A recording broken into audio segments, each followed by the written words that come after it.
दोस्तों, आज जो होने वाला है ना, उसे सुनकर आपकी सांसें थम जाएंगी। तुम से तुम तक सीरियल में एक ऐसा राज खुलने वाला है जो पूरी कहानी को ही पलट देगा। आर्यवर्धन की जिंदगी का एक ऐसा रहस्य जिसके बारे में अनु को अब तक कुछ पता नहीं था।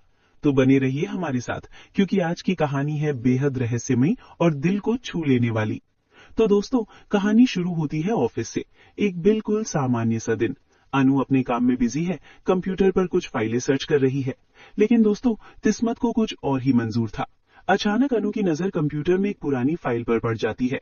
अनु जिज्ञासा से उस फाइल को खोलती है और दोस्तों, जैसे ही वो फाइल खुलती है, उसकी आंखें फटी की फटी रह जाती हैं। स्क्रीन पर एक बहुत पुराना इनविटेशन कार्ड दिखाई दे रहा है। ये कोई साधारण कार्ड नहीं है दोस्तों, ये कार्ड है वर्धन ग्रुप की फर्स्ट एनिवर्सरी का। अनु ध्यान से उस कार्ड को पढ़ती है। कार्ड बहुत ही खूबसूरती से डिजाइन किया गया है। ऊपर वर्धन ग्रुप का लोगो है, बीच में लिखा है वर्धन ग्रुप की पहली वर्षगांठ पर आप सभी का स्वागत है। और फिर नीचे दोस्तों जो लिखा होता है वो देखकर अनु की सांसें रुक जाती हैं। नीचे लिखा है मिस्टर एंड मिसेस वर्धन और उसके साथ ही एक और नाम, राजनंदिनी। दोस्तों, अनु बार बार उस नाम को पढ़ती है। राजनंदिनी, राजनंदिनी। ये नाम उसके लिए बिल्कुल नया है। उसने ये नाम पहले कभी नहीं सुना। अनु के दिमाग में सवालों का तूफान उठने लगता है। अनु खुद से सोचती है, राजनंदिनी, ये कौन है और इस कार्ड में इनका नाम क्यों लिखा है? क्या ये कोई फैमिली मेंबर है या फिर कोई करीबी दोस्त? और सबसे बड़ी बात, आर्यवर्धन सर का इनसे क्या कनेक्शन है? दोस्तों, अनु का मन बेचैन हो जाता है। वो बार बार उस कार्ड को देखती है। उसे लगता है कि इस नाम के पीछे जरूर कोई बड़ा राज छुपा है, कोई ऐसी सच्चाई जो अब तक किसी ने उसे नहीं बताई।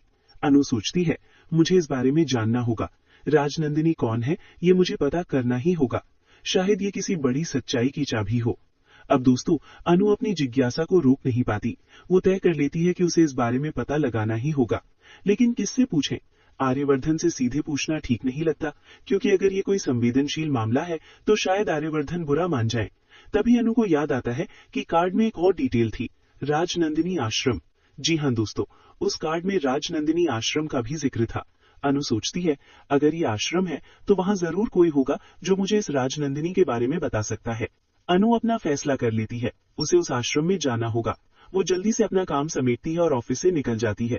उसके दिल की धड़कनें तेज हो रही हैं। उसे नहीं पता कि वो क्या खोजने जा रही है, लेकिन उसे लग रहा है कि ये कुछ बहुत महत्वपूर्ण है। लेकिन दोस्तों, अनु नहीं जानती कि ऑफिस में एक और आदमी है जो हर वक्त उस पर नजर रखता है। जी हाँ, झेंडे। झेंडे ने अनु को उस कंप्यूटर पर काम करते हुए देखा था और जब अनु ने तेजी से ऑफिस छोड़ा तो झेंडे को शक हो गया। झेंडे तुरंत उस कंप्यूटर पर जाता है और देखता है कि अनु ने क्या देखा था। जैसे ही वो उस इनविटेशन कार्ड को देखता है, उसके होश उड़ जाते हैं।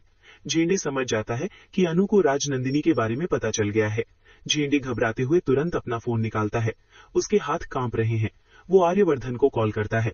फोन की घंटी बजती है, एक बार, दो बार, और फिर आर्यवर्धन फोन उठाते हैं। आर्यवर्धन शांत आवाज में कहते हैं, हाँ झेंडे, बोलो। झेंडे घबराई हुई आवाज में कहता है, सर जिस बात का डर था वही हो गया। अनु मैम को राजनंदिनी के बारे में पता चल गया है। दोस्तों, ये सुनते ही आर्यवर्धन के हाथ से जो फाइल पकड़ी हुई थी वो नीचे गिर जाती है। उनका चेहरा पीला पड़ जाता है। वो कुछ पलों के लिए चुप रहते हैं। उनकी सांसें तेज हो जाती हैं। फिर आर्यवर्धन पूछते हैं, क्या क्या तुम्हें यकीन है? झेंडे कहता है, जी सर, मुझे पक्का यकीन है। उसने ऑफिस कंप्यूटर में वो पुराना इनविटेशन कार्ड देखा है। और सर, अनु मैम अभी अभी ऑफिस से निकली हैं। मुझे लग रहा है कि वो राजनंदिनी आश्रम की तरफ जा रही हैं। ये सुनकर आर्यवर्धन की जान सूख जाती है दोस्तों। उनकी आंखों में डर साफ दिखाई देने लगता है। वो जानते हैं कि अगर अनु उस आश्रम में पहुंच गई और उसे सच्चाई पता चल गई तो फिर सब कुछ बदल जाएगा। आर्यवर्धन घबराते हुए कहते हैं, नहीं, ये नहीं हो सकता। अनु को अभी ये सच्चाई नहीं पता चलनी चाहिए। मैं अभी तैयार नहीं हूं उसे ये सब बताने के लिए। झेंडे पूछता है, सर, मैं क्या करूं? क्या मैं अनु मैम को रोकने की कोशिश करूं? आर्यवर्धन कुछ पलों के लिए सोचते हैं और फिर कहते हैं, नहीं झेंडे, अब बहुत देर हो चुकी है। अगर अनु को जानना है तो उसे जानने दो, शायद यही सही वक्त है। लेकिन दोस्तों, आर्यवर्धन के दिल में डर बैठा हुआ है। वो सोच रहे हैं, अनु अगर सच जान गई तो क्या वो मुझे माफ कर पाएगी? क्या वो समझ पाएगी कि मैंने उससे ये सब क्यों छुपाया? इधर दोस्तों, अनु राजनंदिनी आश्रम के सामने पहुंच चुकी है। ये आश्रम एक शांत और सुंदर जगह पर बना हुआ है। चारों तरफ हरियाली है। फूलों की खुशबू हवा में तैर रही है। लेकिन अनु को इन सब चीजों पर ध्यान नहीं है। उसके दिमाग में बस एक ही सवाल घूम रहा है, राजनंदिनी कौन है? अनु आश्रम के अंदर जाती है। वहां कुछ लोग बैठे हुए हैं। कुछ बच्चे खेल रहे हैं। अनु चारों तरफ देखती है। उसे समझ नहीं आ रहा कि किससे पूछे। तभी अनु की नजर एक महिला पर पड़ती है। वो महिला काफी उम्रदराज लगती है। उसके चेहरे पर शांति और संतोष के भाव है। अनु उस महिला के पास जाती है। अनु धीरे से विनम्रता से पूछती है, नमस्ते आंटी, मैं जानना चाहती हूँ कि राजनंदिनी कौन है।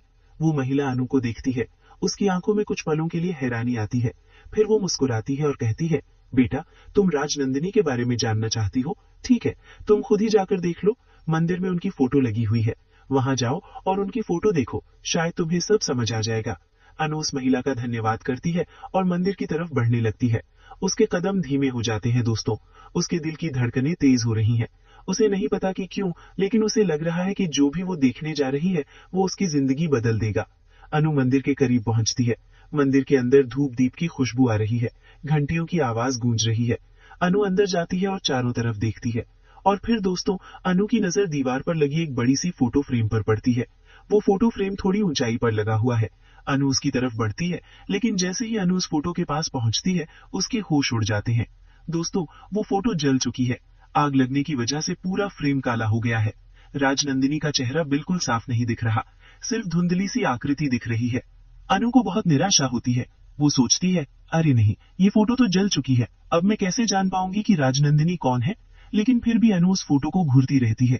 वो उस धुंधली आकृति में कुछ देखने की कोशिश करती है और तभी अनु के शरीर में एक अजीब सी सिहरन दौड़ जाती है। उसे नहीं पता क्यों, लेकिन उस जली हुई फोटो के सामने खड़े होकर उसे एक अजीब सा एहसास हो रहा है, जैसे कोई उससे कुछ कहना चाह रहा हो, जैसे कोई उसे बुला रहा हो। अनु की घबराहट बढ़ने लगती है। अनु की आंखों में आंसू आ जाते हैं। वो खुद नहीं समझ पा रही कि ऐसा क्यों हो रहा है। वो रोना चाहती है, लेकिन समझ नहीं पा रही कि क्यों। उसका गला भर आता है, सांसें तेज हो जाती है। अनु मन ही मन कहती है, राजनंदिनी, आप कौन है? आर्यवर्धन सर की जिंदगी में आपकी क्या अहमियत है? और मुझे यहाँ खड़े होकर ऐसा क्यों लग रहा है जैसे जैसे मैं आपको जानती हूँ। इधर दोस्तों, आर्यवर्धन अपने ऑफिस में बेचैनी से टहल रहे हैं। वो बार बार अपनी घड़ी देख रहे हैं। उनके माथे पर पसीना आ गया है। वो सोच रहे हैं कि अनु अब तक आश्रम पहुंच गई होगी, उसने राजनंदिनी की फोटो देख ली होगी, उसे सब पता चल गया होगा। आर्यवर्धन परेशान होकर सोचते हैं, अनु को अब सब कुछ पता चल गया होगा। अब वो जान गई होगी कि राजनंदिनी कौन थी। अब वो समझ गई होगी कि मैंने उससे ये सब क्यों छुपाया। लेकिन क्या वो मुझे माफ कर पाएगी? क्या वो मेरे दर्द को समझ पाएगी? आर्यवर्धन अपने हाथों में अपना सिर पकड़ लेते हैं। उनकी आंखें नम हो जाती हैं। वो सोचते हैं, राजनंदिनी, मैं तुम्हें कभी भूल नहीं पाया। तुम्हारी यादें आज भी मुझे तोड़ती हैं और अब अनु को भी सब पता चल जाएगा। लेकिन दोस्तों, आर्यवर्धन को ये नहीं पता कि असल में क्या हुआ है। उन्हें लगता है कि अनु को सब कुछ पता चल गया है, लेकिन हकीकत में अनु को अभी कुछ भी पता नहीं चला है। अनु आश्रम में खड़ी है, उस जली हुई फोटो के सामने। उसके मन में हजारों सवाल हैं, लेकिन एक भी जवाब नहीं। वो राजनंदिनी का चेहरा नहीं देख पाई। उसे नहीं पता कि राजनंदिनी कौन थी। अनु उस फोटो की तरफ आखिरी बार देखती है और फिर वहां से चली जाती है। उसके मन में अब और भी ज्यादा सवाल है। वो सोचती है, ये फोटो जली कैसे? क्या ये कोई दुर्घटना थी या फिर किसी ने जानबूझकर इसे जलाया? और सबसे बड़ी बात, आर्यवर्धन सर ने मुझे राजनंदिनी के बारे में कभी क्यों नहीं बताया? अनु आश्रम से बाहर निकलती है। उसका चेहरा उदास है। वो अपनी गाड़ी में बैठती है और वापस जाने के लिए निकल पड़ती है। लेकिन उसके दिल में एक नया सवाल पैदा हो गया है, एक ऐसा सवाल जो उसे चैन से नहीं बैठने देगा। इधर दोस्तों, आर्यवर्धन अपने फोन को घूर रहे हैं। वो सोच रहे हैं कि क्या अनु उन्हें फोन करेगी, क्या वो उनसे पूछेगी कि राजनंदिनी कौन थी। आर्यवर्धन तैयार हो रहे हैं कि उन्हें अनु को सब कुछ बताना पड़ेगा। लेकिन दोस्तों, फोन नहीं बजता। अनु कोई फोन नहीं करती। आर्यवर्धन और भी ज्यादा परेशान हो जाते हैं। वो सोचते हैं, अनु ने फोन क्यों नहीं किया? क्या वो इतनी नाराज हो गई है कि मुझसे बात भी नहीं करना चाहती?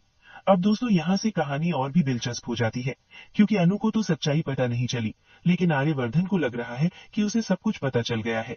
ये गलतफहमी आगे कैसे उलझेगी, ये देखना बेहद रोचक होगा। अब दोस्तों, सवाल यह है कि आगे क्या होगा। क्या अनु को कभी राजनंदिनी की असली सच्चाई पता चलेगी? क्या आर्यवर्धन खुद अनु को सब कुछ बता देंगे? और सबसे बड़ा सवाल, राजनंदिनी कौन है? आर्यवर्धन की जिंदगी में उनकी क्या अहमियत है? दोस्तों, ये सब जानने के लिए आपको आने वाले एपिसोड का इंतजार करना होगा। लेकिन एक बात तो पक्की है, जब अनु को सच्चाई पता चलेगी तो बहुत बड़ा धमाका होगा। पूरी कहानी का रुख ही बदल जाएगा। तो दोस्तों, अब मैं आपसे ये जानना चाहता हूँ कि क्या आप भी उत्सुक हैं ये जानने के लिए कि राजनंदिनी कौन है? क्या आपको लगता है कि आर्यवर्धन को अनु से ये राज छुपाना चाहिए था? अपनी राय हमें कमेंट में जरूर बताइए। और हाँ दोस्तों, अगर आप चाहते हैं कि सीरियल के ऐसे ही रहस्यमयी और दिलचस्प अपडेट सबसे पहले आप तक पहुंचे, तो हमारे चैनल को जरूर सब्सक्राइब कर लीजिए। बेल आइकन भी दबा दीजिए ताकि कोई भी नई वीडियो आपसे मिस ना हो। तो दोस्तों, अब हम मिलते हैं अगले वीडियो में नई लाश के साथ, नई रहस्य के साथ। तब तक के लिए खुश रहिए, मुस्कुराते रहिए और हाँ, इस रहस्य को सुलझाने की कोशिश करते रहिए। टेक केयर दोस्तों, बाय बाय।